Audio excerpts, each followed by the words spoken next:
Yeah, yeah. I didn't even realize we were live. Let me kick on this thing here. Jeez, people Womp are gonna be womp. like, "What's going on?" You gang, I in the gang. Can't stop me now, you can't stop me. Can't stop me now, you can't stop me. Need I remind you in case you forgot? You know I'm coming for that number one spot. Yeah, I can't be stopped. You know it's levels to it. Yeah, the only way to do it is to do it. Yeah, need I remind you in case you forgot? You know I'm coming for that number one spot. Yeah, I can't be stopped. What up? Hey.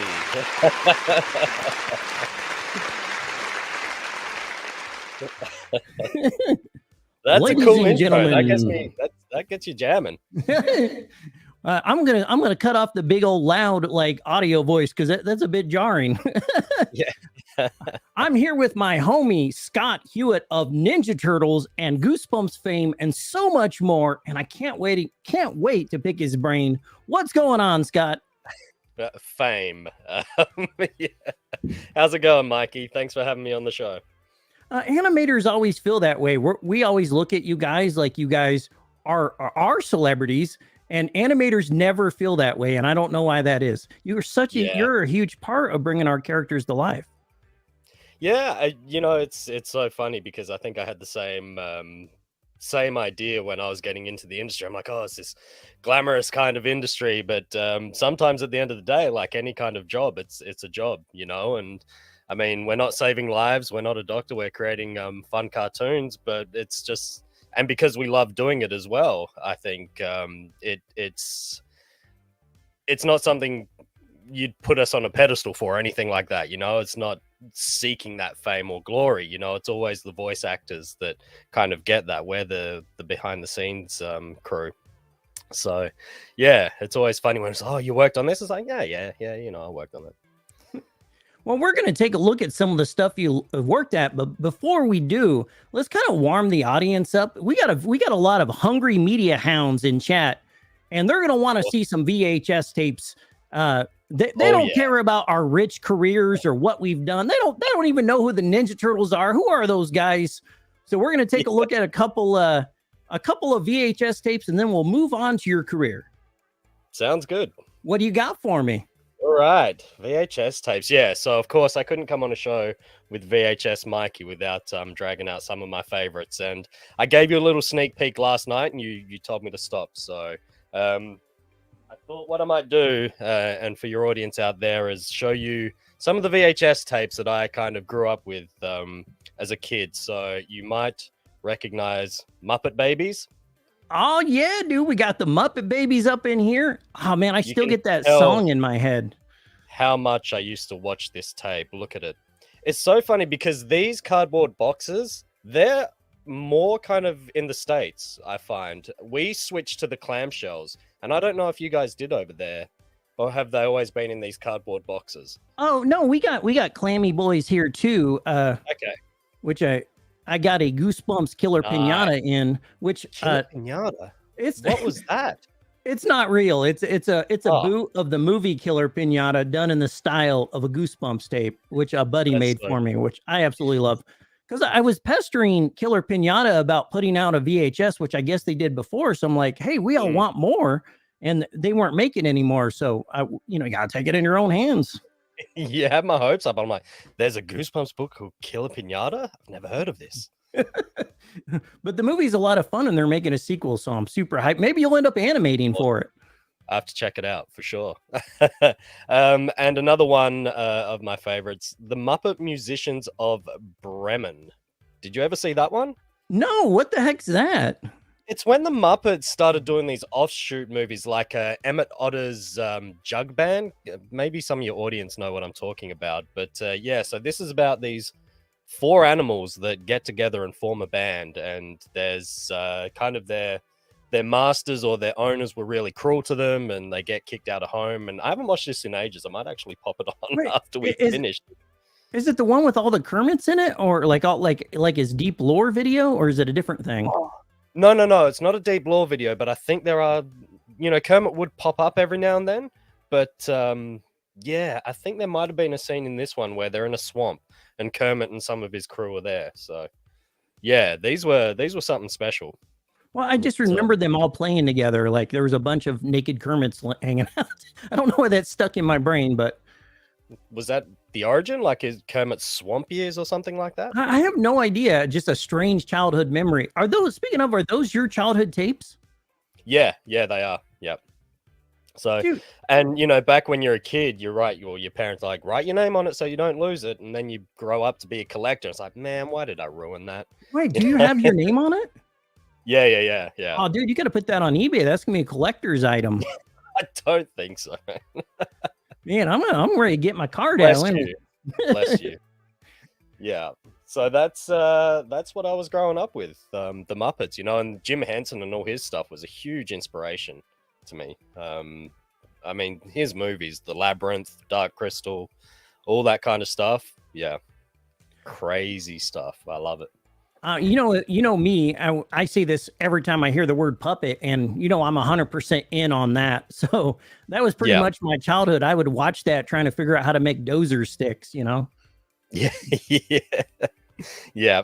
They always look so tasty, didn't they?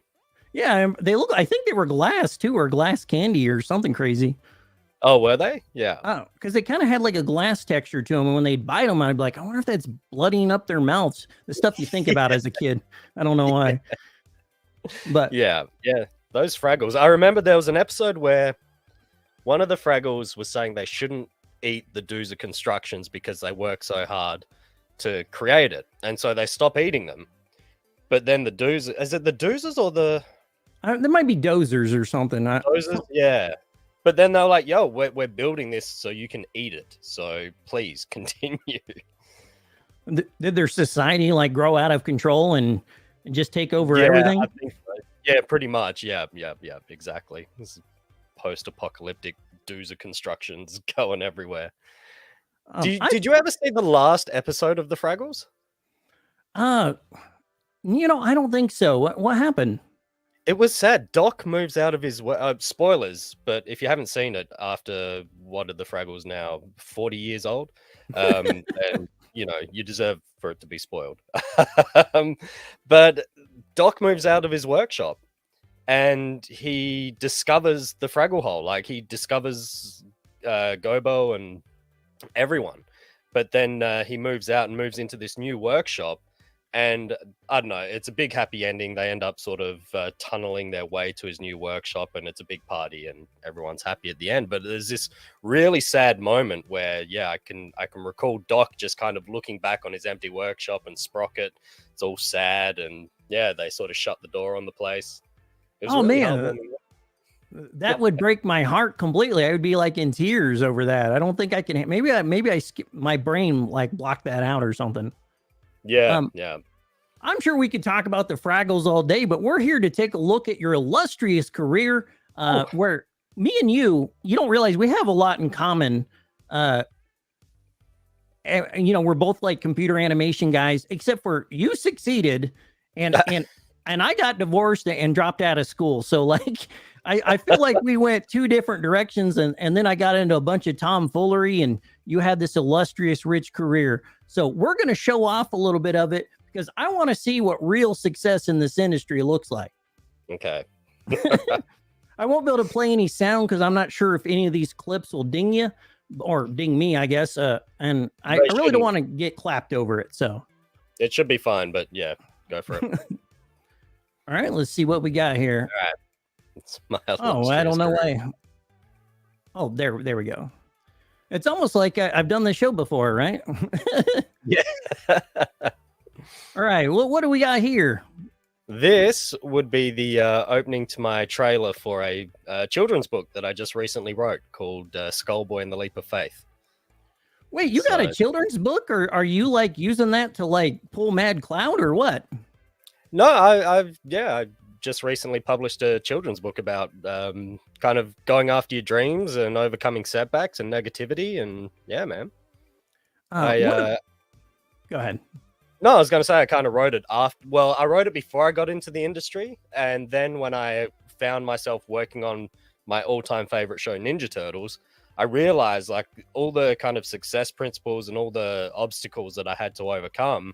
I wanted to kind of teach kids about this stuff. So I'd written this script as a short film way before I got into the industry. But then after I got in, I was like, well, I'm going to just turn this into a kid's book. And yeah, that's what I've been doing. I really wanted to talk about your message of a leap of faith. When I took a look at this, I was like, this is what you were telling me. One time me and you got on a video chat and you gave me like you set me down on your knee and you said, Michael, you're messing up. I really like your content and you're not putting out long form videos, and the people are demanding long form videos. Take that leap of faith. And a tear came to my eye and I looked at you into your eyes and I saw your disappointment, and it really stuck with me. You don't understand, like, to have an industry professional like you, like moved, you know, like where I'm like messing up, you know what I mean? Oh man. Yeah, no, I don't remember it going that way at all. Yeah, it's honestly, who we got? Professor Greetings Macabro. There we go. So for anyone in the chat, you know, I'd want to hear about your thoughts on Mikey's long form content, because honestly, I think that's what we were doing. We were sort of having a chat. I was like, hey man, where's the long form stuff? Because I love watching that stuff. You know, it's I'm kind of getting into creating a character as well, and so and for my job, I kind of work as a social media manager, community manager, creating content for the studio I'm working for at the moment. And so I've been doing a lot of research into this stuff, and it's the long form content and the story and the connection that you form with your audience that really drives. Mikey's always killing it. Yeah, absolutely. And your story, man, like it touched me. And when we got into that call and you told me about what you'd done, and I don't know if do you talk about this with your audience much about what you're doing and why you've chosen to start this channel? I think I've talked about it on old videos that are no longer up, but essentially, I started it so I could reach out and make friends and meet people, because I'm kind of isolated out here. And I used to go out trying to catch Pokemon and stuff, and I would film my adventures on a phone. And they got progressively wilder. Like, you know, I'd run through weeds that were clearly full of snakes or whatever. And I really got into like making these silly little videos and seeing people's reactions and them reaching out to me. It made me want to keep making more. And every video I made, it made more friends. So I was no longer alone. And I don't know that I'm supposed to be interviewing you. What is going on here? I told you when we were prepping, I'm like, I'm going to grill you live in front of all of your audience, Mikey. But you did give me a talk about I need to get that long form content out, and I don't have any good floundery excuses beyond I can't pay attention to what I'm doing today. Here's what happens. I sit down to make a video, and then I'll be like, oh man, look at this cool medieval armor. And I'm like, I wonder how they put that together. And next thing you know, I'm looking up a Dacian warblade that can cleave a Roman shield in half. And then I wasted a full 8 hours. And that's half of the reason I'm doing this live, is so I'm guaranteed got to show up here. And it's an open door. So anyone that wants to pop in at that time, they, you know, I'm like, come meet me at 6 and we'll hang out and have some fun together. Absolutely. I remember in some of your videos, and when you were talking about you want to build, you know, the biggest VHS collection or something like that.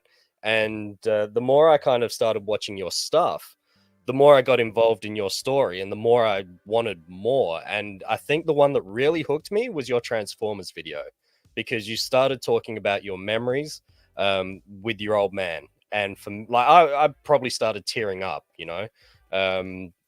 For me, it's that human connection and you just being real and talking about the VHS tapes that you love and your memories with them.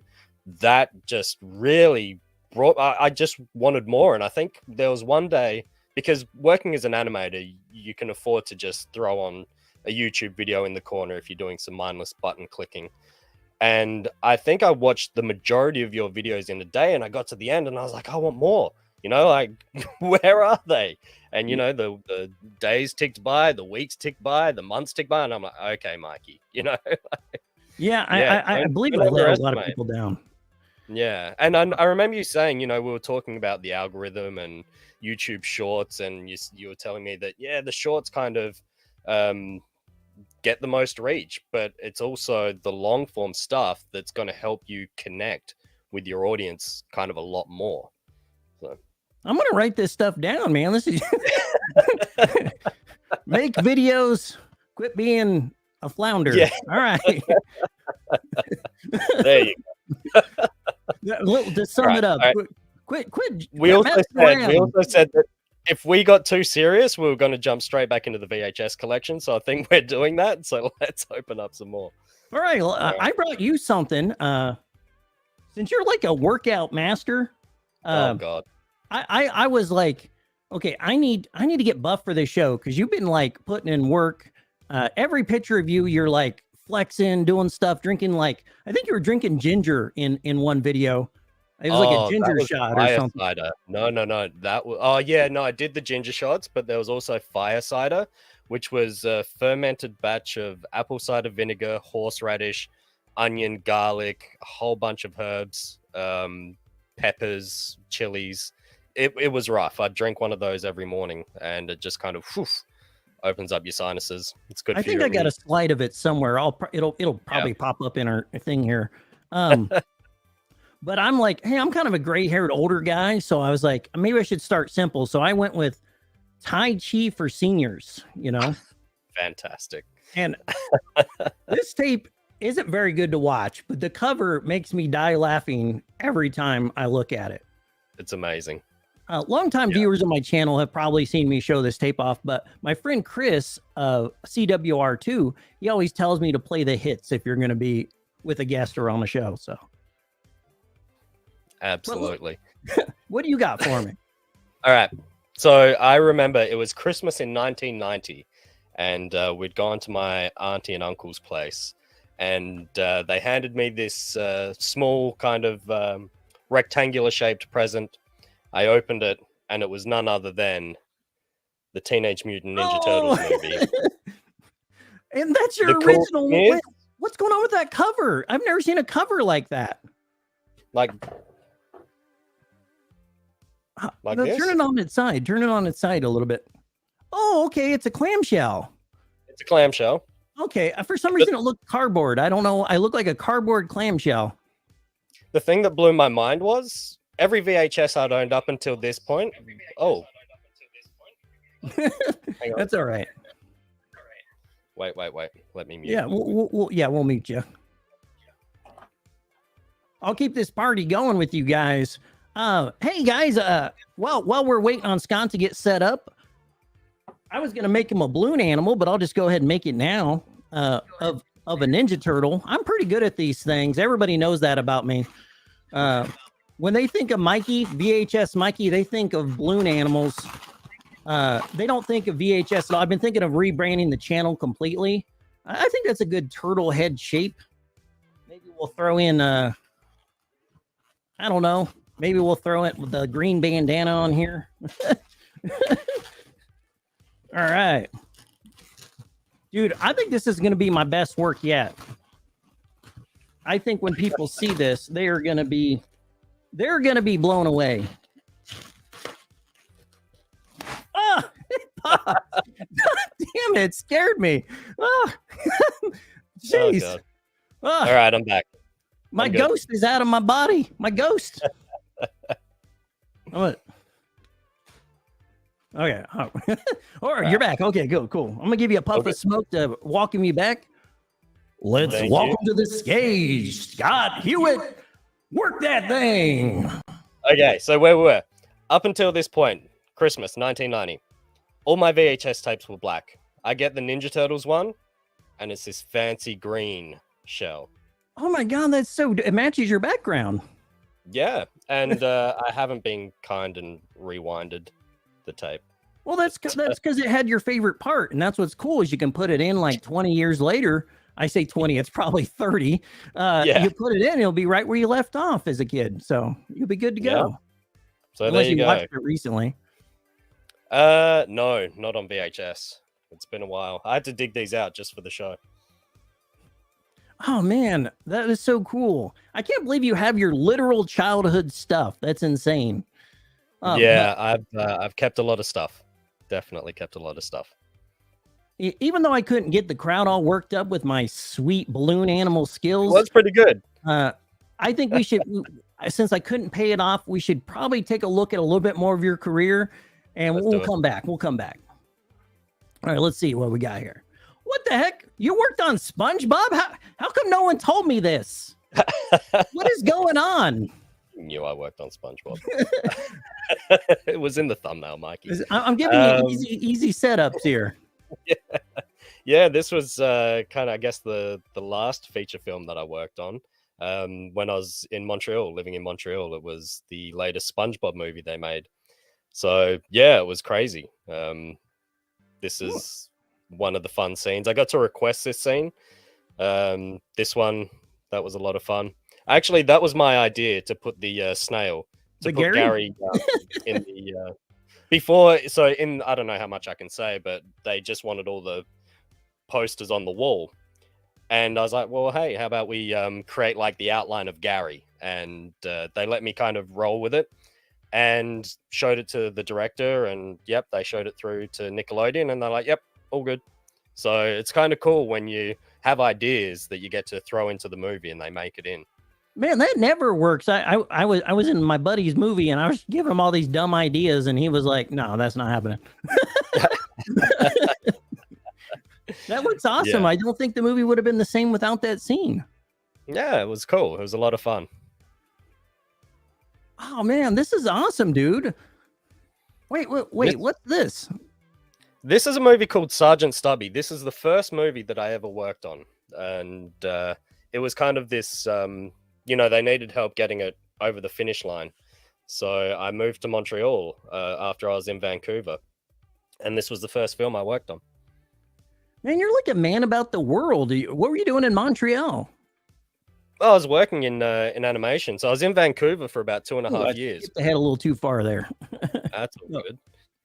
And I was sort of, they changed the laws for how they hired foreign workers. And so a lot of studios, I had contracts lined up, but when these new laws came in, they went, sorry, can't do anything for you. And I ended up, luckily, I was about to move back to Australia, and they ended up getting this gig on this show in Montreal. So I packed everything up and moved to the other side of Canada, and I was there for another 2.5 years. So how does somebody that's trying to like get into computer animation apply for these sort of jobs? I always just thought like you sat around your house on your couch and you didn't work on anything, and then the director is so impressed by that he gives you a call. How's that is working there out? another method? Yeah, you got to be proactive. That's for sure. Yeah, you got to keep working on your stuff as well, and it's something that I kind of had to do, was just keep working. And so I'd come home from a full day of work and I'd sit at my computer for another few hours just working on personal shots to improve my skills and get better. And that's kind of it, man. Just a lot of work and dedication. I have a lot of respect for people that I don't know if you primarily work in Maya, but I went to school for it and I was not good at it. I don't know. I just could not connect with it because I was so new to computers, which is crazy now because I'm known as this like digital guy or whatever. But I went straight from a drawing pad to this digital school and never touched Photoshop or anything in my life. And I felt so dumb there the entire time, unless it was drawing class. Then I was awesome, Yeah. But I don't know. It was so frightening. And to see somebody like actually be able to do it and do it well is insane. The only thing I remember is the QWERTY keys. Yeah, exactly. Yeah. It's so funny. When I go shopping, sometimes I applied for a graphic design course back when I was kind of in high school, and I had the lamest portfolio. It was, this is a cartoon character that I've copied from this picture. Looking back now, I'm ashamed of myself. And I tried to apply to this graphic design course with this portfolio, and obviously I didn't get in. But I now see the guy that kind of rejected my application in my local supermarket. And I just feel I haven't done it. I feel like going, hey, you probably don't remember me, but yeah, I made it in. You know, I would throw thanks for tomatoes rejecting at me. him and act a fool, you know? No, it's probably that thing, right? It's, you know, you get kicked back, and if you don't quit and you go, right, well, I didn't get in, obviously, let's check out my work, and you find out your work sucks. It's like, all right, well, let's try and get better. You know, it's kind of what you got to do. I always got jobs weird ways. Like I would be like bowling and some guy's like, hey, Mikey, will you bring your phone down? I'm like, okay. And I'd come on down and they'd be like, this guy wants to see your work. I was like, oh, okay, cool. So I'd show him my work and he'd be like, hey, do you want to come work for me? I'm like, yeah, awesome. You know? Yeah. I never actively worked towards applying, mostly because I was terrified. Like I never thought I was good enough or my work was good enough. Is there anything you could say to somebody to like get them motivated to put their, well, to take the leap of faith? Yeah. Well, like I was just saying, you got to keep working at it, you know, and seek advice. And one of the big things is I was very fortunate to find a mentor in the industry, and he worked we were doing one-on-one animation work, but he also worked for an animation school. And he would tell me stories of his students that he'd give them feedback, and the next time he looked at their work, they hadn't changed any of it. And so you kind of got to have that critical eye and realize that someone that's done this as a career for decades is telling me that I need to change this and I should probably change it, you know, and you got to be willing to take on that feedback, especially trying to get into the industry. You know, it's important to have your own personal style, but you know, you also got to work with what Nickelodeon wants or what Sony wants or Paramount. So, I couldn't imagine having those big dogs, like, you know, passing orders down, and I'd be terrified. I'd be like, am I doing enough, sir? You know, like I would be so scared of the upper management. yeah, it's usually you don't kind of hear from them. You'll hear directly from your lead or the animation supervisor, sometimes the director, but yeah, it's very rare that you hear from kind of Nickelodeon themselves or something like that. Here, speaking of Nickelodeon, we're going to get back in your career here. Let's see here, because I believe there's something. Oh my God, what are those? You did not work on my favorite show. No, there's no freaking way. So you're an author. Your favorite show, my favorite show. You don't understand. 2012's Ninja Turtles is the best pure ninja. Like I call it the pure Ninja Turtles because it is everything I love about the Turtles in one package. Like, I'm trying to think what I'm trying to say here. Like, okay, like the old cartoon was more cartoony and silly and fun and for kids. Yep. And then, you know, like I think it was the 2002 series was really hardcore and focused on the ninja stuff. Yeah. And this even incorporated a little bit of the role-playing game, which surprised me with the Terror Bears and stuff like that. I love it. Yeah. Like it is pure perfect Turtles. So I consider it the prime universe. There's a lot of fan service in this series. Absolutely. Yeah. See, for me, it was that 2003 series, the darker one that I love, you know, and that's always going to be my favorite, I think. But this was cool. Season 5 of Turtles was probably my favorite season. So I got on the show in season 4. And I remember I just started studying animation at college when this series came out. And I was like, man, I got to get on that. You know, if I could get on that show. And everyone would say before I left Canada, what do you want to work on? You know, what's that one project? I said, man, if I get on Ninja Turtles, I'll quit the industry. And I got on Turtles within 2 months of moving to Canada. I was like, oh, damn. You know, I was like, all right, I'm out. But going on to season 5, I got to work with the 80s Turtles when they did this dimensional crossover. And I worked on the episode where Splinter, it's a story about the baby turtles and just an adventure that Splinter has with them. And it's the episode where he names them and gives them their weapons as well. And I begged my lead to give me the scene where Splinter names the baby turtles. And it was just, you know, sitting there, I'm like, this is amazing. You know, you can't get any better than working on one of your favorite shows from growing up that kind of inspired you to get into the industry and then naming those characters in the animation. It was awesome, man. All right, I've been wanting to talk to you about those original Turtles. Like, did you not lose your mind when you saw, like, okay, you're going to be working on the original Ninja Turtles? We got the old guys' voices back, and you just go to town, Scott. Like, did you like run around like, like pretty much? Yeah, there's this one scene, and there's an Easter egg that I got to put in there that I don't know if people have really picked up on, where the original Turtles in the animatic, they kind of just run straight off screen like this into battle. And it was just it was boring, you know? It's like, yeah, let's have them run. And so I spoke to my lead animator and said, what can we do? And he's like, well, maybe they jump off screen. I was like, okay, yeah, we can work with that. And then I remembered the original 80s opening theme song where, you know, Leo points his katana and they all leap off screen. So I downloaded that off of YouTube and used it as reference footage for this scene in the show. So if you go back and watch that episode, you'll see that they kind of jump off screen like they did in the 80s opening credits. So I'm like having a geek out moment right now. I didn't think I was going to need my horse today, but I think I'm going to need my horse on this one.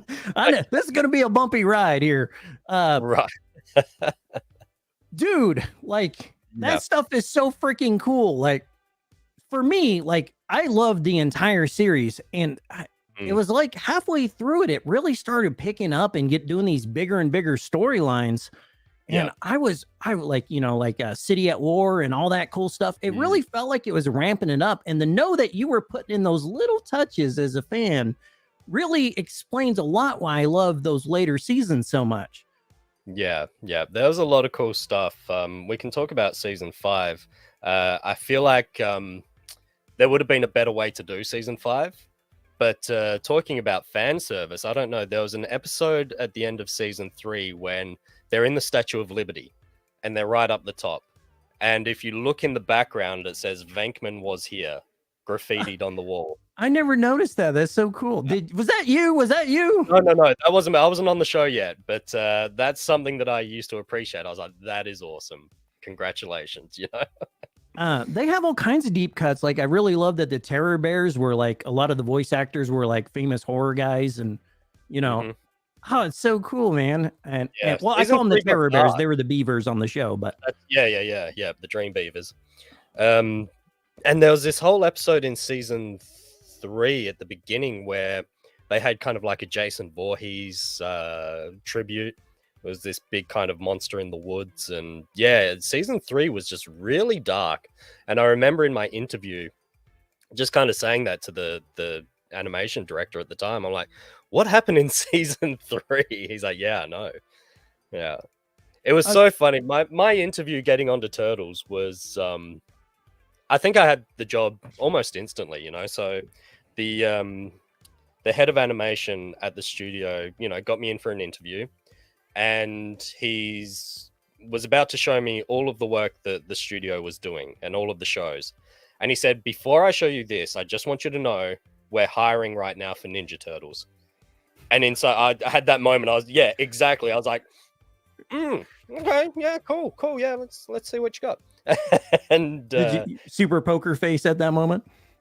Yeah, absolutely. And I remember my interview. I went back a couple of days later, and the animation director was walking me through the Turtles studio, and I was seeing what everyone was working on. And I was pointing at screens going, the Fugitoid. Oh my God, the Triceratons. You guys are doing the space arc this season? And he just kind of turns around and says to me, you know your Ninja Turtles, don't you? I was like, yeah. They escorted you out immediately. Yeah, exactly. Yeah. So they probably wanted to act like it wasn't cool, but they were like, I think he's our guy. Yeah, it's like, yeah, he loves it. You know, and that's the thing. It's like, yeah, I might not be the best animator, but I love the property. So of course I'm going to be putting in everything I've got to make it look awesome. What is it with animators? They never think they're great. I thought it was just like a graphic designer thing. Like we're never happy with our stuff. I'm glad you guys are just as miserable.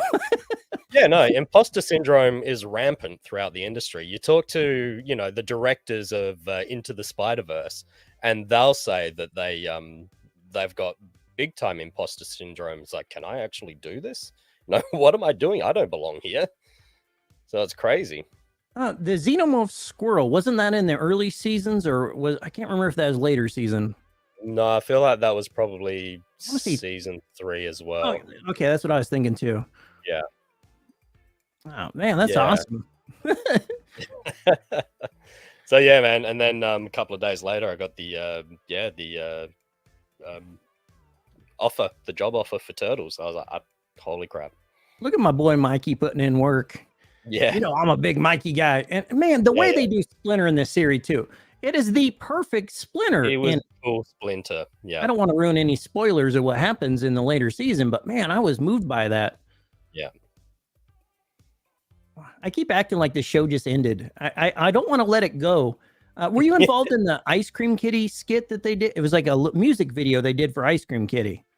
No, but we had a couple of animators working on that. They brought in 2 people specifically to just work on that music video. If you go onto Ciro Nilly, he was the showrunner, the guy that was spearheading this whole thing.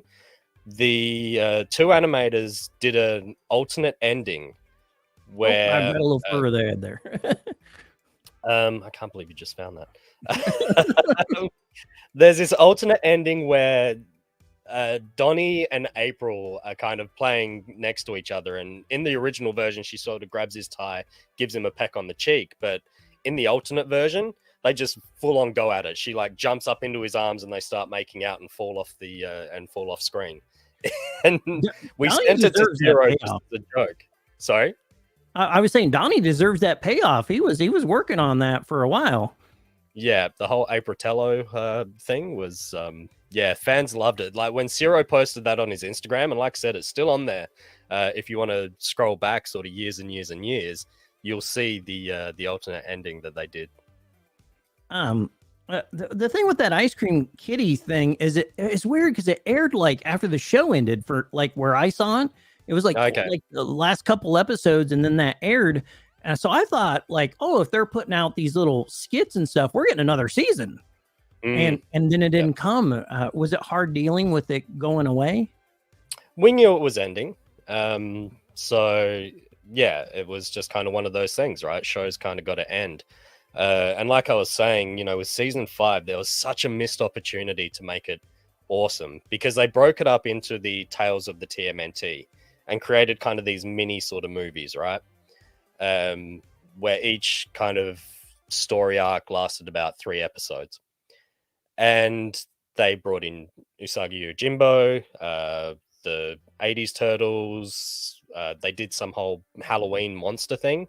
And they did the Demon Shredder, which is the season 5 of the 2003 series.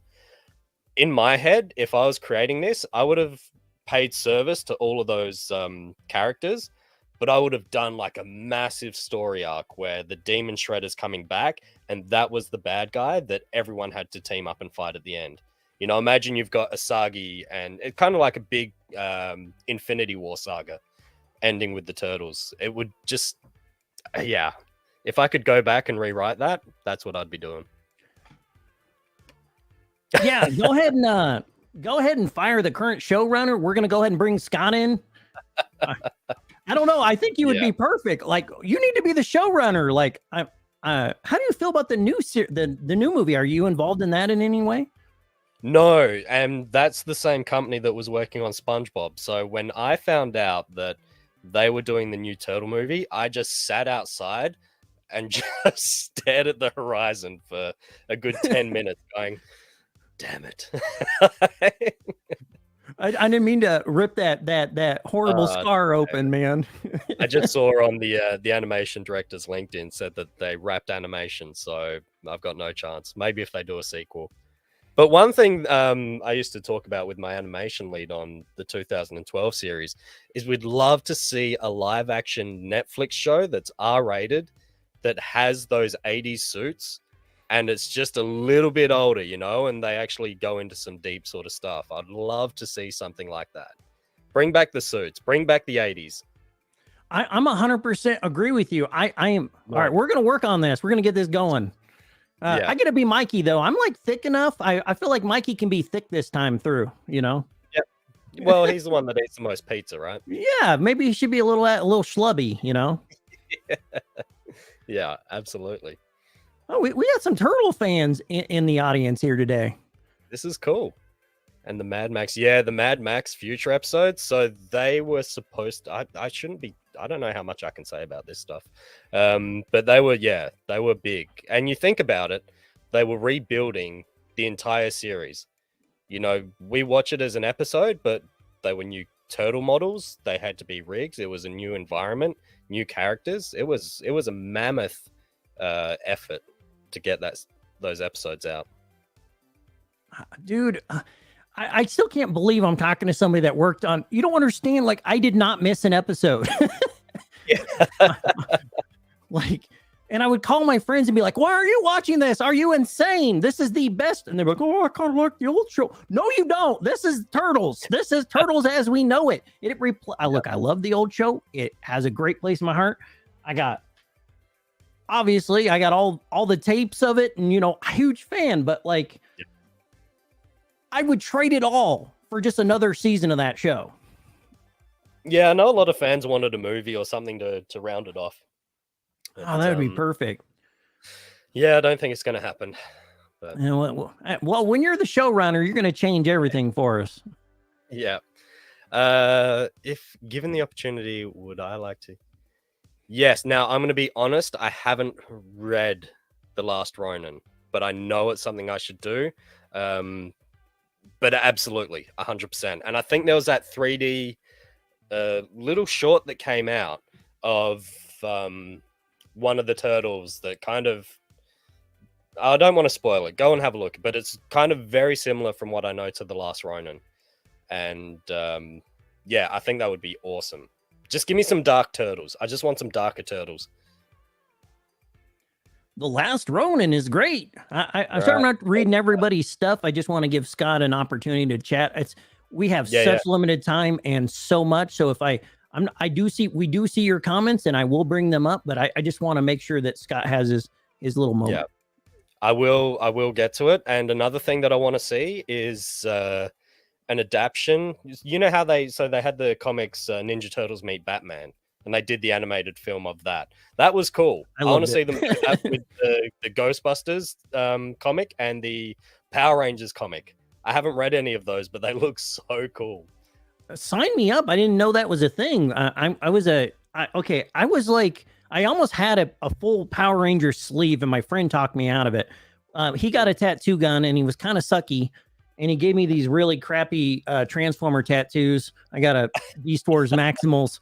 I got those when I was 14, and I was going to have him do a whole Power Ranger sleeve, have no tattoo experience whatsoever. I would have just died. My arm would have rotted off. But I don't know where I'm going with that. But I should know that there was a Ninja Turtle and Power Ranger thing going on. Yeah, it looks cool, especially when the turtles morph into the Power Rangers suits and stuff like that. I gotta watch it. So, have you thought about bringing Power Rangers? Go ahead. What you got for me? What you got? Let's see. I'm gonna get a little puff of smoke let's see what you got. Does anyone in your audience remember these sticker albums that used to come out? Oh, those are so awesome, man. I was kind of a sticker junkie, so yeah, I used to love these things. And each week you'd go to the news agency and you'd buy like packs of stickers and hope that you sort of got new ones. These were cool. Oh, you got them actually in the magazine. Yeah, you can see there it's got the numbers. This is sticker 123, and you go, "Have I got sticker 123 this time?" No. So that's what's so cool is that I'm picturing little Scott putting those on. I don't know why. yeah, we're all on there janky, and it's like you'd get the sticker and you'd just be like trying to put it on, and then it'd be all like this and all skewed, and damn it. But these things were cool.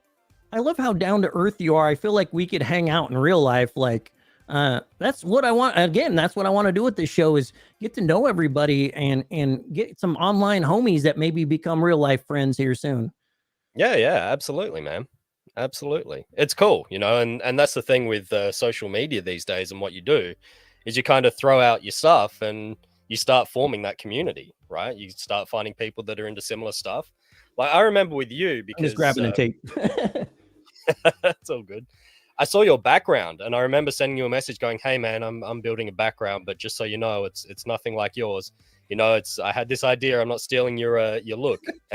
So Well, I think when people grow up with similar influences around the same age, watched all the same shows, we're going to be like, I kind of want to live in a Ninja Turtle alley or a Ninja Turtle lair. Well, I wanted to be a sewer, but it's like, well, that's too on the nose. So I made an alley and you got a crypt or a lair of some sort.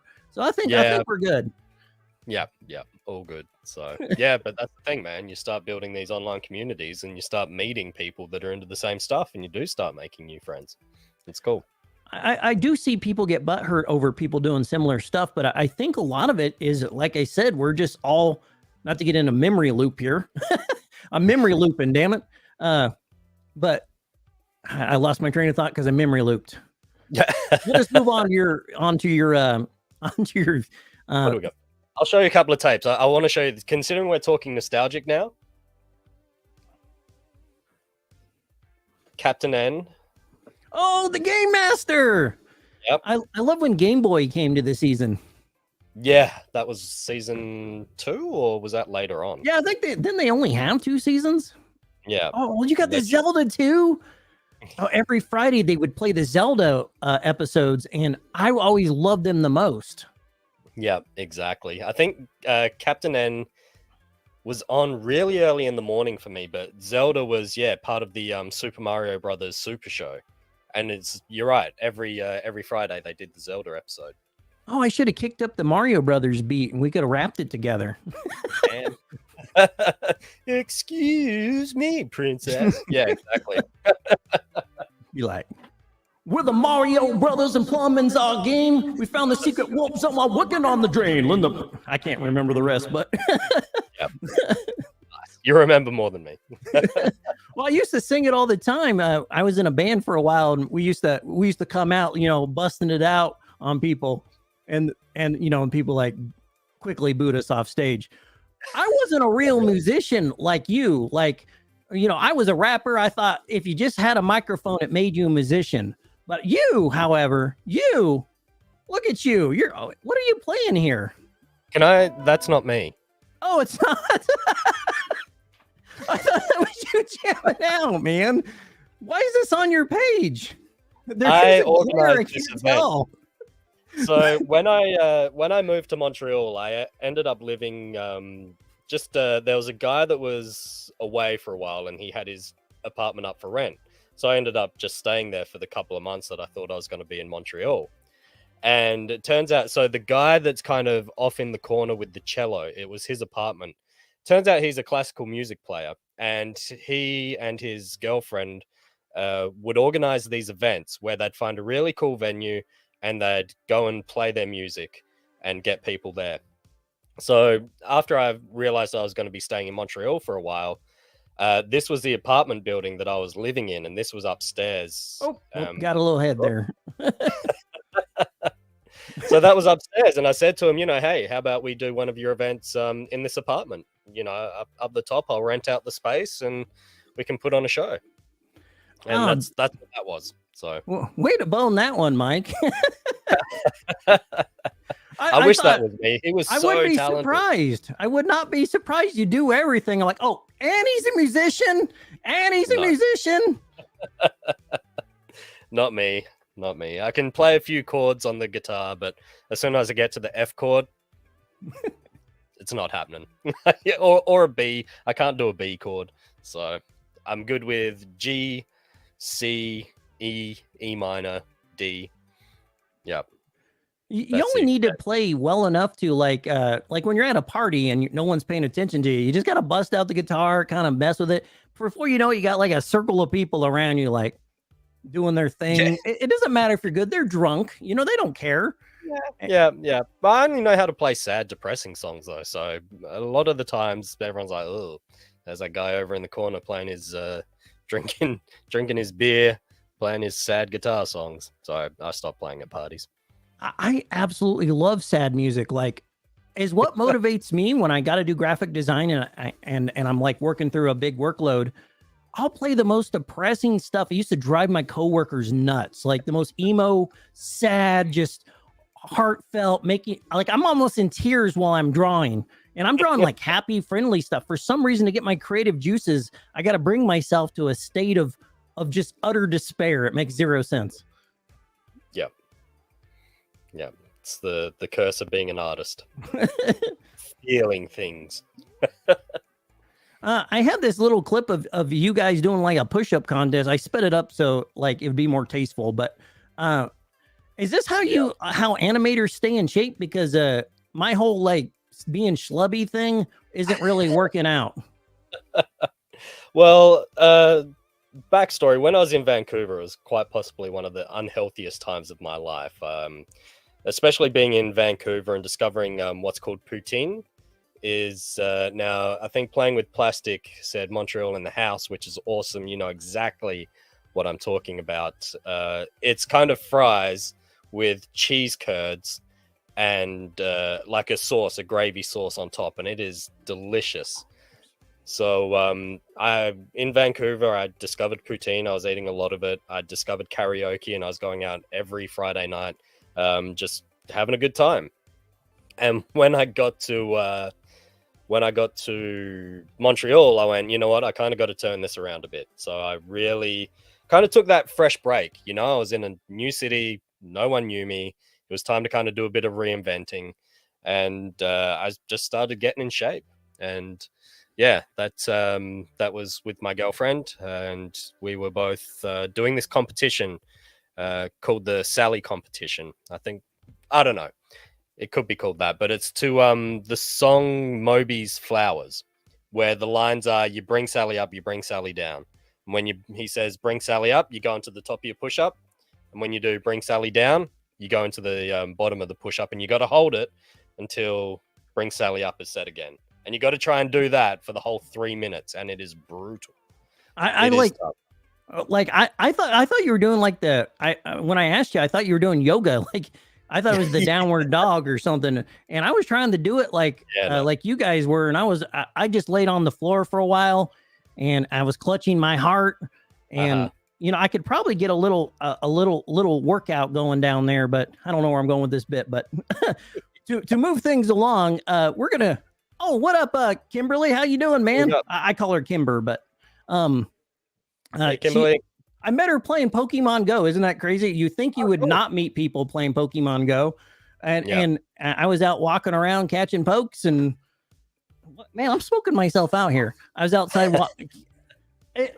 Look, I've hit the off button like 3 times. I'm gonna like disappear. I'm gonna have to shut it off or something. But I was when Pokemon Go came out, I was such a jerk to my coworkers because someone would discover a rare Pokemon and they'd all rush and I'd just stand in their way, or I would take my phone and go somewhere and be like, "Oh my god, it's a really rare Pokemon," and everyone would just come running over, and I'm. You were mogging them. They were being Pokemon masters, and you were mogging them, Scott. I apologize. Kimberly's just gonna leave the stream. She's out. She's like, wait, this ain't a Pokemon stream. I'm out of here. It was one of the. If it wasn't for Pokemon Go, I would not be a content creator right now. Like that summer was magical. I met the best people in the world. I caught pokes. I learned to make little dumb videos on my phone. And before you know it, I was looking up GoPros and cameras, and I started putting stuff on me and walking around so people can see me doing stuff, you know. And it opened up that passion.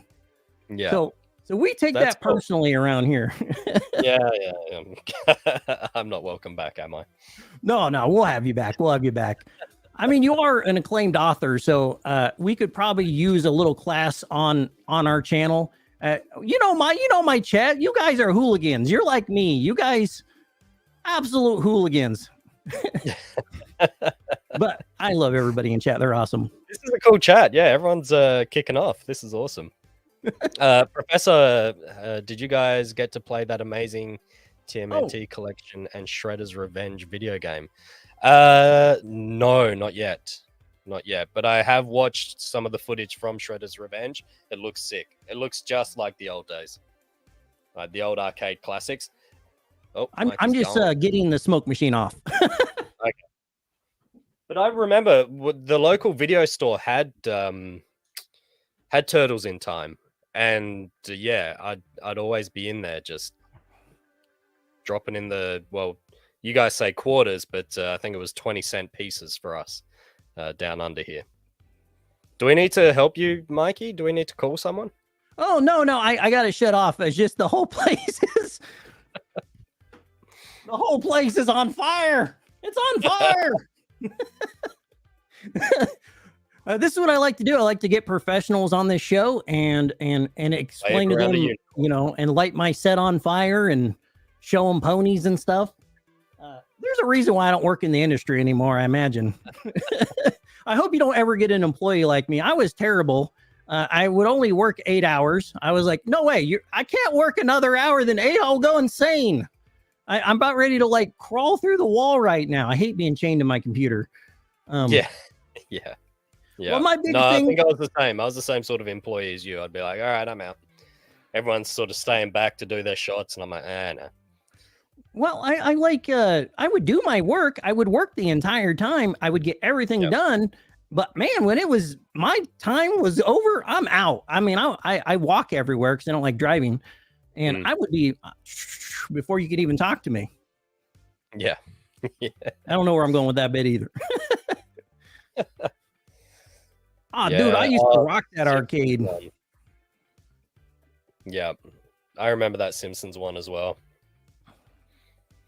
Oh, wait, we got a slideshow today. Let's see what we got here. Cool. Okay. All right, let's jump in. This is your life. I don't know. Yeah, this is your illustrious career. We've already tackled the Turtles, but this was the City at War arc, if I remember right. This was, I think it was getting there. This was after Shredder was gone. Yeah. This shot wasn't mine. I did the shots kind of before this one. There's Skullboy. We've already kind of went over Turtles, so I didn't want you to have to repeat yourself, but I did want to talk about Skullboy. I liked teasing you a little bit earlier, but I think he is absolutely an amazing character. I think he's awesome. I love the message of the book. I had to buy it on freaking Kindle. Look at this. Sold out. What is going on here? Kindle? What's going on? I'm a physical media guy. I want physical books. And this guy's like, you gotta get it on Kindle. Where does it say it's sold out? I'm having so much trouble with Amazon right now. It's unbelievable. Up in the corner it says currently unavailable. I have the hardcover selected there. Yeah, that's because it's in the States and all my stock's in Australia. So I guess I need to figure out how I can open it up to the rest of the world. Because I really like, I when I'm on the toilet, I like having stuff to physically hold in my hands. And I don't like to bring my phone because that's something that goes by my mouth. And I don't, a book, I can put it on a shelf and I ain't going to be eating it later. Like, hey, what's up, Mom? Yeah, I just did a big old poo, I don't want to do that. It's gross. So I like to read books on this stuff. Too much information for the audience. I'm sorry, guys. That's how I read the entire Walking Dead series. Well, I maybe it's an animator thing. I don't know.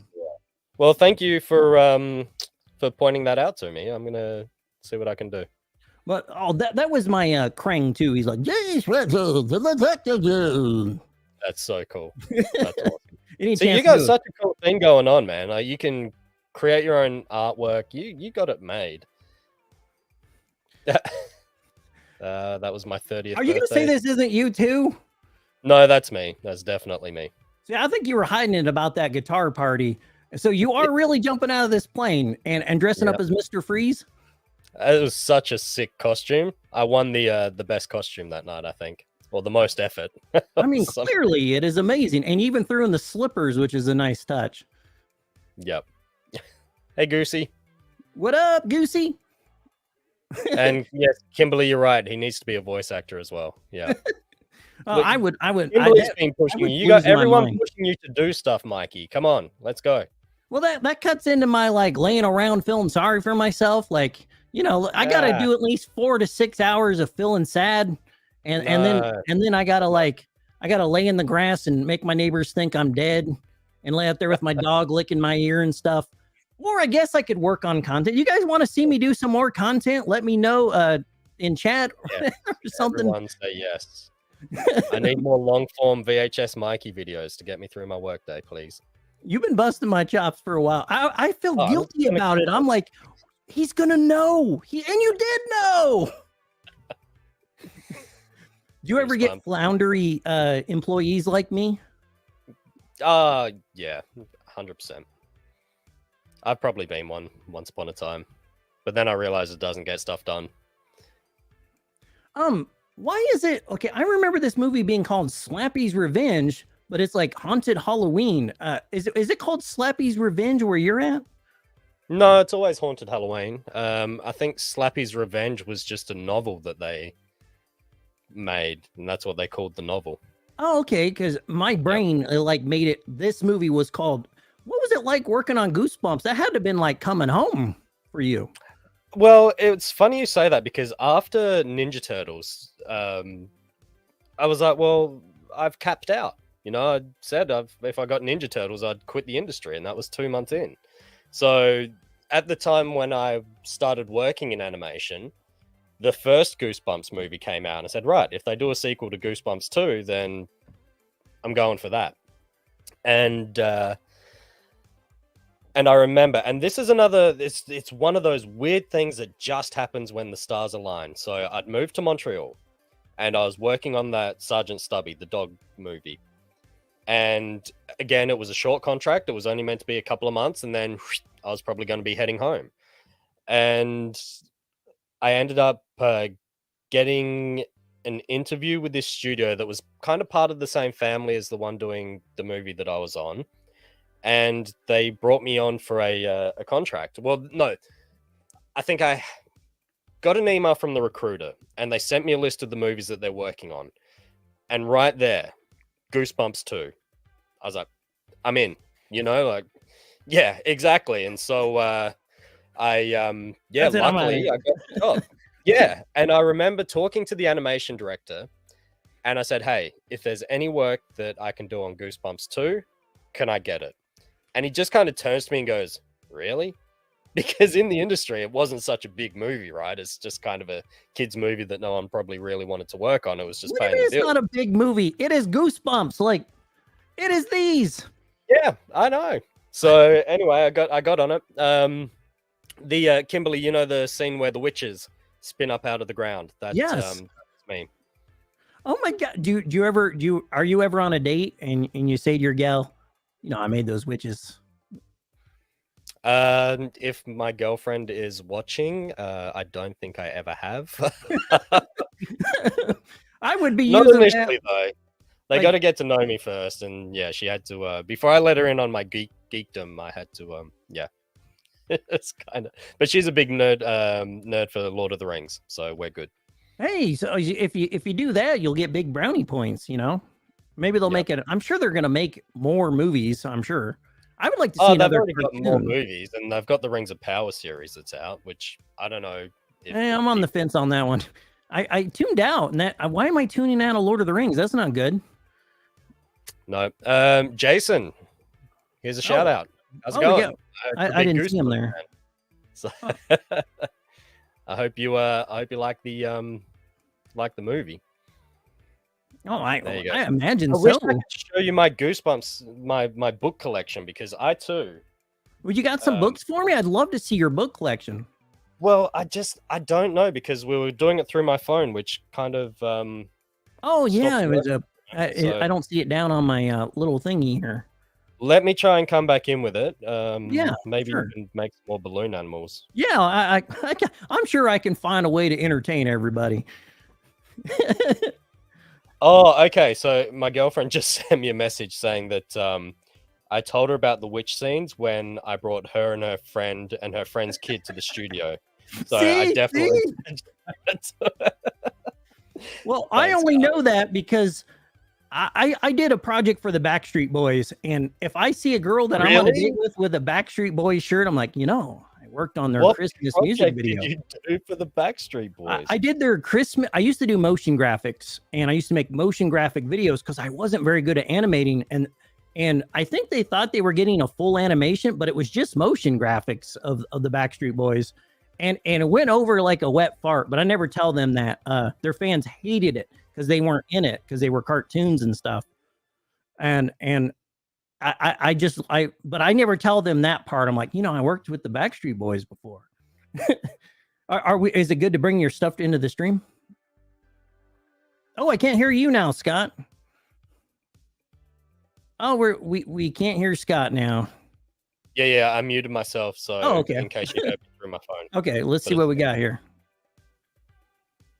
Oh yeah, it's looking good. Yeah, this is my book collection. Dude, are they mostly children's novels? That's all. There we go. That's all Goosebumps. Across there, still Goosebumps. Yeah, so young adult horror books from the olden days and even the current days, they're just my jam. I love them. Oh, they're the best books, man. You have it right. Yeah. I feel like you got a niche here. It always blows my mind that you want to get into YouTube because you already have this awesome career, but I see why your passion, another one of your passions is right here, with the books and stuff. For sure. And my audience likes books. They're like paper VHS. They love that stuff. Yeah, exactly. Well, I think it's just physical media as well. But I don't know, man. Goosebumps for me was, I took those books everywhere. They're almost like my security blanket. I remember I was staying at a friend's place for a week, and I think I took a garbage bag full of all of my Goosebump books. I didn't read them, but I just needed them there. So now, and I got rid of a lot of my books, and I'm so disappointed with myself because now I'm on this mission, like you, having this mission for the biggest VHS collection. For me, I want the biggest young adult horror collection, and I want to because let's face it, reading these days, for me, it seems like it's becoming a thing of the past because I see a lot of kids these days with their screens, watching YouTube, everything like that. And just reading a book is such an experience because you got to make that stuff up in your head. When we watch things, we're fed what it looks like, we're told everything, what it sounds like, what the characters look like, what the environment's like. But when you're reading that, it's activating a completely different part of your brain because you have to imagine that stuff and you make it up. And it's such a personal experience because your experience is going to be different from the next person that reads it. So this is my way. And, there's a character that I manage called the Collector. If anyone wants to check him out, the Instagram is Old Pal Collector. He's a horror host to just try and make books reading again and horror books, spooky books, because let's face it, they're fun. It's fun to be scared. It's fun when you're walking up to the ghost train and you're like, oh, I have no idea what's going to happen. So it's this is my mission, man. This is my passion. I absolutely love the Collector. It's nice that where do you keep him when is he like back in that back room right now? He's off somewhere in the crypt. Yeah. I absolutely love him. It's like, I swear, dude, it's like we were children together. I know we share the same past, but that character is so cool. And didn't you team up with Mikey or the Collector did? He did, yeah. You guys did the Gremlins book versus movie, and he wanted me to show you some stuff though. Oh, what do you got for me? See, he's been off collecting a lot more books for you guys to talk about, but there's some that maybe we'll just talk about, like the Super Mario Brothers novelization. Oh my God! Is it just like the movie? I actually like the movie. I haven't read it for a long crazy. time. We've got the Ninja Turtles novelization. Is that any different? I haven't read it yet. No. We've got the Honey, I Blew Up the Kid novelization. That's a very big deep cut there. We got the Ghostbusters novelizations. Oh my God, I got a story about that. We had a go-kart. Well, my buddy had a go-kart because I was poor. He'd let me drive it around. I used to pretend I was a Ghostbuster. I'd take that book and I'd Yeah, pretend it was the Tobin Spirit Guide. that's And awesome. and I had my backpack on and I was going Yeah. around busting stuff, and I would always look at that to see what class of vapor I was dealing with at the moment. So I'm so glad that you brought that up. Awesome. Yeah. And we've got the Alien trilogy novelization. Dude, I just want to roll around in your books. I know that would ruin the spines, but do you ever get like Scrooge McDuck and just kind of like lay around in them and swim in them and stuff? I'd love to, but I'd be too worried that I'd damage the covers. So I don't. Early on in my collecting, I swam through some VHS tapes, which I do not recommend. I straight up, it was like jumping into bricks. Like my legs were all cut up, my elbows, my knuckle got busted open. Worth it though. Yeah. 100%. Yeah, it's funny, as when I started digging into young adult horror a lot more and going past Goosebumps, I realized there's so many series out there that we had no idea about that are out there. And these are sort of, this one is kind of, well, not this one, but this series is called Dark Forces.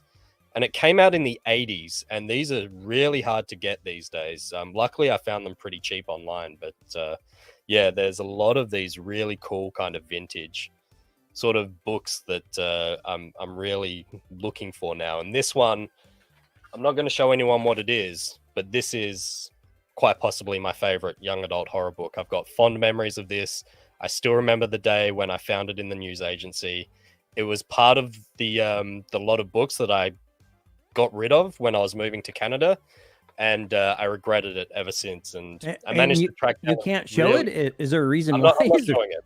I'm just teasing it because the collector might want to talk about it. So okay, fair enough. We don't want to spoil stuff. I didn't know if you had it filled full of live bees and you save it to trick people. Like you're like, all right, I do got this book, but if I warn you, don't open it. And the minute they open it, just bees everywhere. Yeah. I'm trying to figure out what my fascination with novelizations of movies are. I think they're just, well, that Gremlins book was just so off the charts. I had no idea what was going on. Super off the charts. Yeah. Maybe you're a VHS man in your heart, but you love books so much, so you look for that connect. Like it's almost like having both at the same time. You get the fun of collecting VHS of all your favorite movies, but also the joy of rendering in your engine in your brain. Yeah.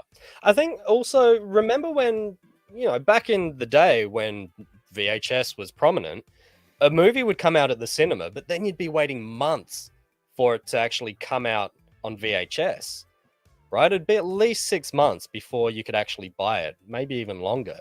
And so they'd bring out novelizations just to kind of keep the hype going and the fan base interested. So it was kind of like being able to watch the movie when it was still in cinema. That's kind of, I don't know. So I just always would get the novelizations of books. I just accidentally ate a weird gnat. I don't know what the hell happened. I was about ready to tell you something, and a gnat just, I don't want to, they have a name for them here, but I won't say it. And I almost choked on it. So that's what I was going. But it wasn't a bad reaction to what you're actually saying. Okay. Yeah, books. Reading. Kimberly, you should read Gremlins. At the very least, go and check out that video that the collector and VHS Mikey did. It's got a pretty decent dive into the book. Oh man, I'd hate to have to work with that guy. That guy, I hear he's pretty floundery. Yeah, he's a jerk, but it's all right. He's a huge jerk behind the scenes. Yeah, he's such a prima donna. Wears his gloves. Oh, got to protect the books. Well, wait. Okay, again, I always misunderstand. Did you make these dishes? Yeah, I made those. So, okay, so we can add acclaimed chef to your list of stuff you do? I just like cooking and coming up with new recipes and finding cool stuff to cook. Dude, those look incredible. Like, I don't even know what's okay. I don't even like my food touching. So this is a huge compliment. I have a weird thing where my food can't touch and it has to be as boring and plain as possible. Like a 6-year-old would want to eat. That This looks good to me, and I don't understand why. It must be the plating skills. Yeah, maybe. I was trying to get a bit fancy, and to be honest, I'd found this recipe, and I remember, I think it was I don't know, one day when I wasn't at work and my sister was on her lunch break, I'm like, hey, I want to experiment with this recipe. I'll cook it for you. And that was the result. It was good. It was like a rose harissa. I'll have to see if I'm pretty sure the description has what it was, but yeah. I was getting hungry. I'm gonna skip past that. I'm sorry. I can't look at it anymore. Okay, we did a little SpongeBob talk. Did you get did Kiana come in and put his arm on your shoulder and say, "You're doing a very good job, very cool"? No, he did not. Did you work on the tumbleweed at all? I did actually. Yeah. Did you really? Yeah, I did a couple of shots with the tumbleweed. Oh my God, dude. I just brought it up because it's Keanu Reeves, but I didn't know you actually worked on that scene. That's insane. Yeah, I would actually trick my directors. Let me go back here. Because there was a scene that I had where the tumbleweed kind of turns around and talks to SpongeBob and Patrick in the back of the car. And so I'd put like just an image of Neo from the Matrix or something else. And they'd be, all right, enough. Can you just, because we didn't have any of the footage yet. So I needed to put something there for Keanu. So okay, I'm trying to picture this. I thought you played guitar, so that takes that out of the equation. So you put on some very sad music, and you push them plates out, and the eyes just pop up, and that's when you go, I worked on Goosebumps. Yeah, yeah. Ruby's Fun Adventures. Oh, thank you, Ruby. Oh, that's super nice. What fun adventures are you going on? It's my niece. Oh, okay, cool. It's okay. We'll try to behave if you got family on here, you know. Let me dial it down a hair here. Okay. Anyone that knows me in chat knows I have several levels of miciness. I've been trying to operate at a 4, but I think I was dipping into about a 7. So we're gonna go back down to maybe a 5. I should make an animated meter so we can show people where we're at. Yeah, exactly. Scary stories to tell in the dark. How much did you lose your dang mind working on this? It was cool. Yeah, that was with Mr. X, the company that did Goosebumps, also did that. So I just did a couple of small scenes of the Janky Man. What's his name? I've forgotten. Oh, the Scarecrow guy, or not the Scarecrow guy, the guy that was kind of like walking backwards and stuff on top of the car. Oh, I can't remember what he's called, but he freaked me out. Yeah. So that was some of my stuff. Yeah, it wasn't anything great. Sorry? Oh, I was just saying the book used to scare me. Like when I was at the library as a child, I'd see that cover and I wouldn't want to touch it. It would freak me out. Yeah. And I was always in awe of it. And I didn't read it until I was like a teenager. And I mean, my brain, I did a lot of partying, so I don't remember much about it, but I still remember that awesome cover. Yeah, I don't remember seeing that around when I was a kid, so I never actually read it. I'm just trying to think if it's made its way into my collection yet. Oh, dude, that cover is if you're going to get this book, you should get the one with this cover. It's to me, like when I think of this movie, I thought they should have used it in the poster. I mean, it's a cool, like, old man skull with like clown colors. I don't know, and a pipe. I was like, what is going on? I don't want that looking in my window. Creepy. Yeah. I definitely would have had it, but I've got stuff like more super scary stories for sleep. Right, let me bring you up there. I want to see that. Really bizarre covers on these ones. Oh, that looks amazing. I bet you got so many cool stuff. Yeah, do I need to get my phone again? And no, I mean, I didn't know if you had some on hand. I don't want you to have to like do crazy stuff unless you want to. No. They're right here. All right, let's take a look at these. More scary stories for sleepovers. Who got you that? Like, was it someone when you were younger? No, I actually got these from my last trip back to Canada. I made my girlfriend drive 3 hours to pick up some books. I still remember my first book, and it's a little embarrassing. It was called The Big Book of Farts. I don't remember that one. And it had all these funny what? words for farts. I still use them to this very day. I think my niece is still in the audience. Do not listen to this. I'm so sorry. We're gonna go back to we're gonna tone it down to a 3. This one's a bit. Ugh, what's going on there? Oh man, that thing! I love the art. I would like to just be an illustrator for those. Those are dope. Yeah, this one's cool. I like this one. Scary stories for stormy nights. I'm gonna break this one out when it starts raining. It kind of reminds me of the Werewolf of Fever Swamp or whatever it is. I think I have it over here somewhere.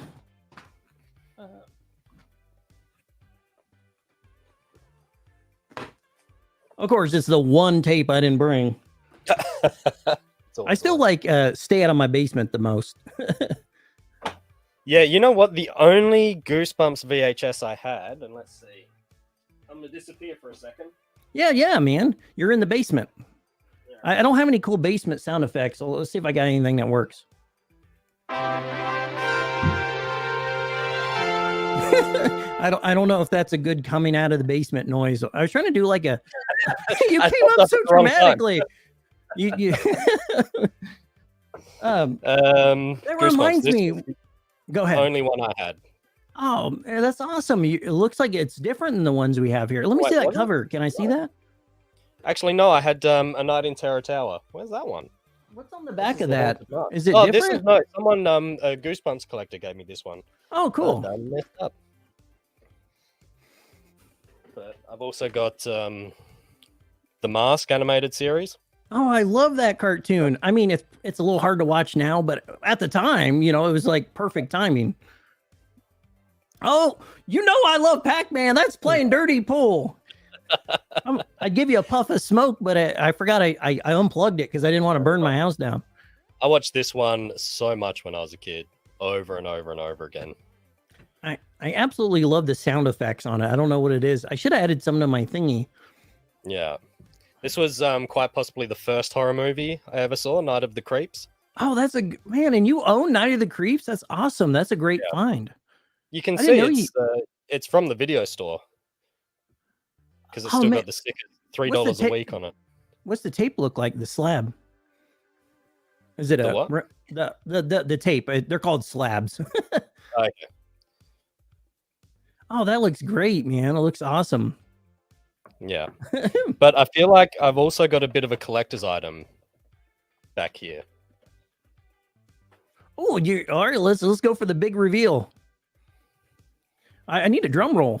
Are we doing music? What's going on? Oh no, I wish I had a drum roll for your reveal. I still have something that was never returned to Blockbuster. I know how you feel about Blockbuster, and you're much more of the mum and pop stores, but Yes. It's still cool, I man. feel They're like still in cool. this day and age, this is just a collector's item, and it's my favorite Martian. For many people, it's their first video store experience. I'm just outside the age group where I'm like shaking my fist at the Blockbuster crowd of the cloud or whatever. They took my thing away that I enjoyed, Yeah. And then Netflix took that away. I mean, I'm a Gen Xer, but that's my only boomer moment. I'm like, Grr. Yeah. So that's I feel like that's a prized possession these days. Oh, dude, those are excellent. I see. I thought I was just gonna get an acclaimed animator and Stop saying acclaimed. food master and story master. I didn't know that you're also a VHS master. No, you are the VHS master. I've just got a small collection that I haven't been able to get rid of. Is there any chance we're gonna get Attack of the Killer Bananas back? It was something you worked on as a child. Used to have little puppet Where shows did you with dig that up? I scrubbed the internet. Used to entertain people with little shows and stuff when you're a kid, and I do deep dives. It doesn't mean that I got the right person. So okay, the neighbors next door to my my grandparents, I used to play with them all the time when I was a kid, And we used to make our own little storybooks, and we'd write just stories, draw the pictures, get a stapler, put them together. And so I think this was kind of after I'd found out about Attack of the Killer Tomatoes. And I made a story called Attack of the Killer Bananas. Well, at least I thought I was. It was actually, I spelt bananas wrong, and it was Attack of the Killer Barnas. Hey, And so I realized my mistake, and I made it so that bananas would kill the bananas, barnas. Yeah, I can't believe you found that. That's crazy. oh man, I do. I like to get them juicy bits. Like anybody can talk to you about turtles and you know Nickelodeon or whatever, but I'm like, we got to get those deep cuts in there. Yeah, that was when I was 7, probably younger. Unbelievable. Well, what else have you got? Oh, let's see what we got here. Oh, Hellboy. Oh yeah, yeah. How did you get signed up for this? Oh, it was in the studio that I was working on with Goosebumps and Scary Stories. So they would have movies come in, they'd throw us some shots to work on, and yeah. I mean, I probably did less than a second worth of animation, maybe a second, 2 seconds max, but you still get your name in the credits, even though you haven't done a lot of work on it. So I can't really call this a claim to fame in any respect. It was just something that needed some work done. I don't know. I thought the movie was cool. I think people gave it a hard time, and I thought it was awesome. Yeah. Oh, we got Strange Monkey in the house. What up, fam? Going on, Strange Monkey. He has an awesome YouTube channel too, and he's one of my homies. So what up? Awesome. We'll have to check it out. I think I only have a couple of slides left. I'm surprised we got through so much with all my tomfoolery and stuff. Yeah, this is when we were talking earlier about working with the acclaimed VHS Mikey here. I used acclaimed again. I had a hard time working on this video, and I don't know why. I was having like mental struggles or something. Really? Yeah. I just I would look at it and I'd look at the massive workload because it was like 30 minutes or something. Yeah. And I was like, I got to sit down and make this work and not disappoint Scott, who at the time, if I would have known about your career, I would have been freaked the heck out. I thought you were just a YouTuber. Like I was like, oh, a YouTuber, I can do a video with a YouTuber. And if easy. Okay, we talk about different levels of my personality, but I also have different levels of what I'll put into a video. If I known your background, I would have showed off a little bit. I would have put some animations, some stuff to make you at least make a little nose snort out about, like oh, very very droll, That was a big video to do. Like you said, I mean, I gave you so much footage to work with, so the fact that you cut it together the way you did and the effort that you did put in, it was awesome. I felt bad. There was more that I wanted to do for you. But you're like, no, I'll take on all the editing. I was like, okay. Well, I didn't know I was working with like a pro. I'm a bit of a freak about my stuff. And the idea of somebody else touching it, I'm like, oh my God, I don't know, man. What if they make it bad? And I didn't know that, again, that you had this already awesome, rich history. I would have been like, hey, you know what? Why don't you edit this? Yeah. You probably wouldn't have had time, but yeah, I agree with doing you, that Kimberly. with me. Mikey, Kimberly's saying that you're more talented than you give yourself credit for, and I agree. Oh, thank you, Kimber. That is so kind. Yeah. Any chance we could ever get the collector back, or is he super? When's the collector going to relaunch his brand? Yeah, he's working on it. So just trying to figure some stuff out. It's one of those things. You talk about how you feel like you find it hard to get motivated. I feel like I'm motivated with too many things, and so my attention gets scattered as well. About let's do this. And when I come back with the collector, it needs to be consistent, and I need to figure that out. And I'm kind of working through it with all the tools that are coming out with AI these days. I've found ways to create scripts that are going to help me create content a lot more and just figure that stuff out. So it's happening, it's definitely happening. I think it's very cool. And again, I'm like, why do you want to break into YouTube? This is where dreams go to die. My my journey has not been kind to me. Really?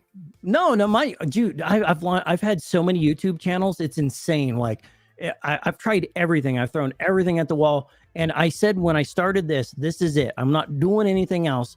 Yeah. This is my last try at YouTube. I will never touch YouTube again if this does not work. And thank God it's getting a little bit of traction. So because no, my career was on the line there. Well, you've given yourself such a awesome. We'll go back to that in a minute. To, when I was first talking to you, you were saying that you've given yourself a 5-year buffer to make this work. I mean, not a lot of people are in the position to be able to do that. And I think that's why I hound you so much about getting back into your long form content, right? Is because when I got into animation, I had about a year's worth of savings, and that disappeared pretty quickly. And I had to make a really quick decision to get over to Canada. So I understand how fast time flies and how much effort it takes. And so from me, I don't want to see you kind of waste that opportunity of this sort of 5-year buffer. 5 years is a long time, and you can make a lot of stuff happen in that time. So that's why I'm always hounding you, man. It's because I care. But it's awesome. You know, what you're doing inspires me, and I wish I had 5 years to work full time on The Collector. You know, it's for me, it's maybe a couple of hours after work that I've kind of got to put effort into doing this. And at the end of the day, you just get so tired and, you know, all those sorts of things. So honestly, what you're doing is awesome. And I would love to see you succeed in this as much as your audience would. Absolutely. Scott with the truth bombs 100%. Yeah. Why don't I listen to you? You've had this talk with me twice now, and it's like I get caught in my head so badly. You know, I don't get it. But it's cool, like what you're doing, yeah, and especially nostalgia and things like that. I just feel like with the whole nostalgia kick, it's going back to when things seem simpler, you know. And I think that's the whole point of nostalgia. Is as you grow up and you take on the adult responsibilities, it's just having those things that just kind of, at least for me, you know, it just makes me feel like things are cool, you know, like things are simple, everything's awesome. And so it's cool what you're doing. And like I said, I watch your videos, and you also give that gift to people of just being able to escape back into their childhoods through VHS and the memories that we have. So keep it up, because VHS, the people that are nostalgic about VHS probably aren't going to be around for much longer. So. Well, I mean, people don't know I got a DVD collection cooking, I got a Blu-ray collection cooking, so they're gonna be nostalgic to somebody. Gotta stay current. It's funny because when I do school shows with Skullboy, I'm worried that if I don't keep working on kids stuff as well, I'm going to become irrelevant. Because I go to school shows now and I'm like, who's seen SpongeBob? Who's seen Turtles? Everyone's like, yay! And then there's kids that are like, oh, not that Turtles. I was like, oh, crap. That was my whole shtick. That's the best Turtles. Exactly. But, oh, you you got to work with kind of both of them at the same time. Yeah. How did you get roped into Bob the Builder? Like I used to watch this. My mom had a daycare, so I would watch this like 400 times. This is like the cool hip Bob the Builder.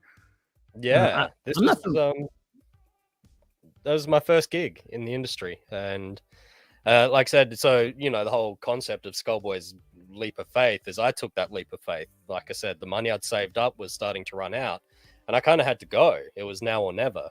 And I didn't have any friends over in Canada, didn't really have any contacts, maybe one, and I didn't have anywhere to live. I just kind of left and hoped that it was going to turn out for the best. And I was starting to look at getting into bar work just to start making some money after about 2 weeks of being there and not getting any luck with interviews. But then the company that was making Bob the Builder ended up giving me an offer, or, you know, giving me a job offer. So I kind of took it, and that was my first gig. I would have been happy with just that. I would have been like, I would be dropping those Bob the Builder stuff with people at the bar, you know? Like, yeah. I don't know if they'd appreciate it as much, but I believe that episode, was it The Masked Rider or something? Probably. I didn't work on that one. Oh, okay. I'm like, here's a clip of something you didn't work on. Yeah. Yeah. I do my best on this research, but I'm still learning here. Yeah, well, you found Attack of the Killer Bananas, so. Dude, I was in like some weird corner of the internet. I can't even remember where I was. I gotta go looking through my stuff. I gotta be careful what I'm posting. Oh, dude, I found some stuff about myself. I'm like, I'm just gonna go ahead and tell everybody about it. I'm gonna do a video on it so that it isn't exposing me. You know, I'm just gonna be like, here it is. I did this. Okay, here it is. It's on tape. Yeah. Awesome. Now let's see what I had. End of the slides. What else? I think we got. I think this was something that I didn't know if you were involved like heavily in all this, but we had Sergeant Stubby earlier. Yeah. I wasn't as familiar with any of these other two though. Okay, so House of Monsters is a little project I worked on with some creators from Los Angeles. And the way that came about was I just reached out to them because I found their spooky stop motion, and I'm a fan of anything that's spooky and stop motion. Sign me up. And it's always been one of my, I guess, goals. You know, you have that bucket list of cool stuff that you'd want to work on. Something spooky and stop motion was definitely on that list. And so I reached out just to say that I really liked what they were creating and told them that, you know, I was studying to be an animator. This was before I got into the industry. And we just kind of kept in touch. I said, hey, guys, I'm going to be in LA. This was when I was getting my Canadian work permit. I'd love to meet you. And they'd, by this stage, done a Kickstarter and got the funding to create the House of Monsters. Narrated by Christopher Lloyd, by the way. Oh, that's so cool. Christopher Lloyd. So my name appears on the same credits as him, is probably another dream come true.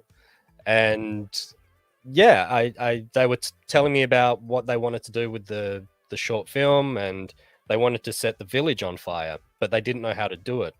So after I got back to Australia, I just worked on this small proof of concept in Maya of a building going up in flames. I'm like, well, we could do it digitally. And they said, hey, do you want to work on this?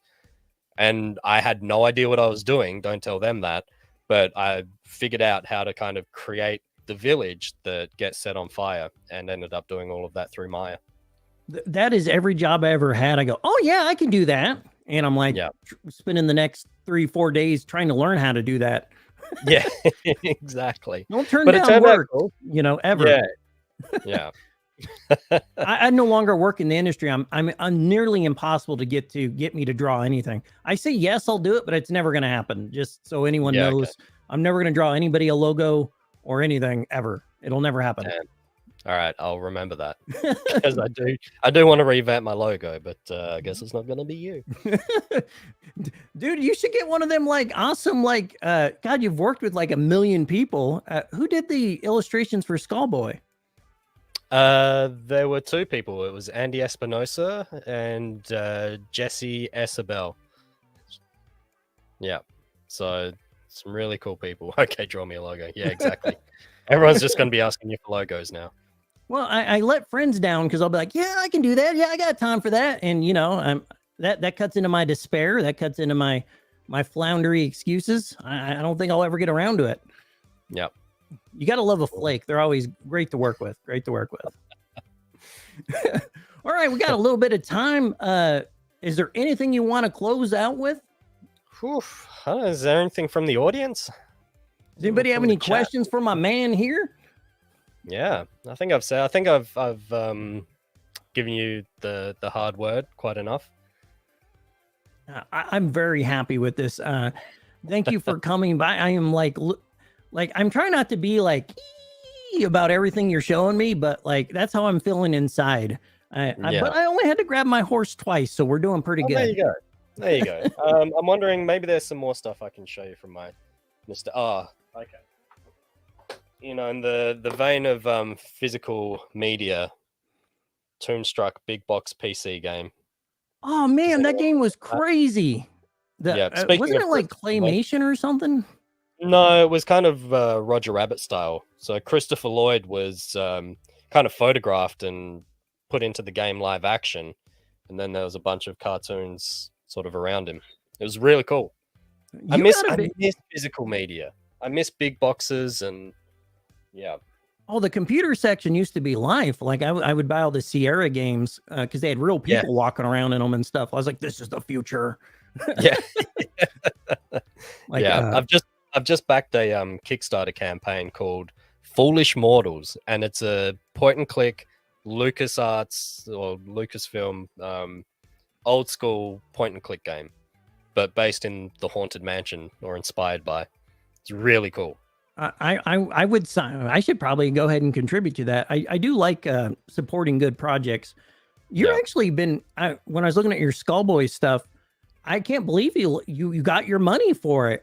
I've been part of really bad Kickstarters with other companies and stuff. I used to work for a book company and a couple other things, and they'd never get their funding. It always suck, you know. Yeah, I had a lot of awesome friends come through on that one. So yeah, really appreciative of everyone that contributed. And this was, that book took me 10 years to make. And so it was just a dream to see it fulfilled. So it was amazing. You did such a good job putting it together too. I was like, wow, look, like you should use it as an example how properly to launch one of these. Yeah. Yeah, there's a lot of research. A lot of research went into Kickstarter and trying to do it properly. So it's a tricky game. I'm trying to think if I got another tape I could show you here. Yeah, I mostly just brought turtle stuff, and I don't know this. Oh, I remember. One of the turtles voiced this tape. It's called Gun Safety with Eddie Eagle. Yes, Eddie the Eagle, Leonardo. I was watching some other VHS. Was it you? You didn't. Yeah, I always bring it up. Yeah. But I remember seeing a clip from that, and I was like, "Hang on, Eddie the Eagle sounds familiar." And yeah, it was the guy that did Leonardo.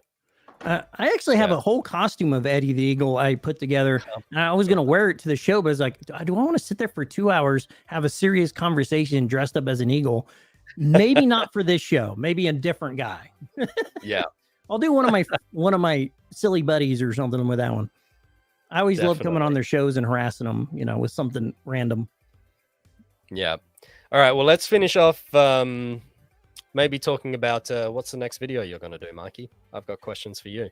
All right. Well, right now I'm working on a Burger King Kids Club tie-in to go with the Ninja Turtle tapes. Awesome.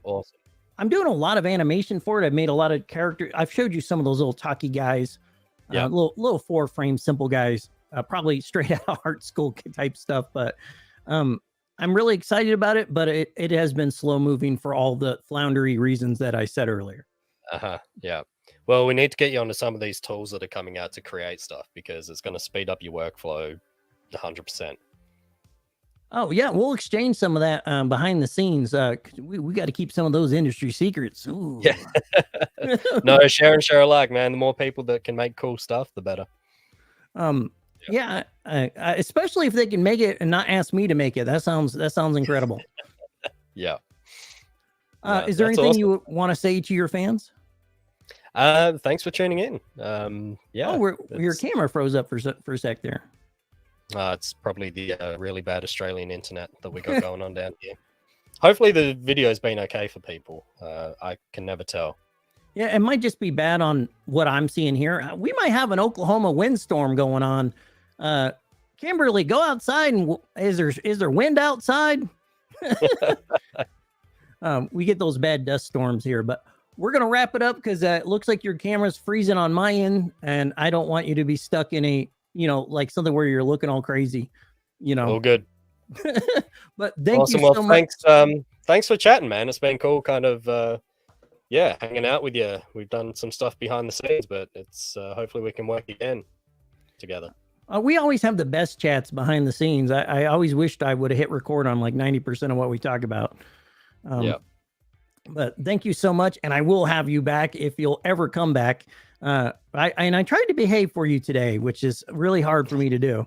You did well. But thank you so much for putting up with me. Nah, awesome, man. Keep it up. Keep up the good work, and thanks everyone.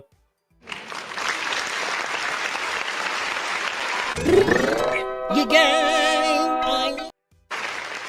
No, I forgot I can't play that ending thing. Still here.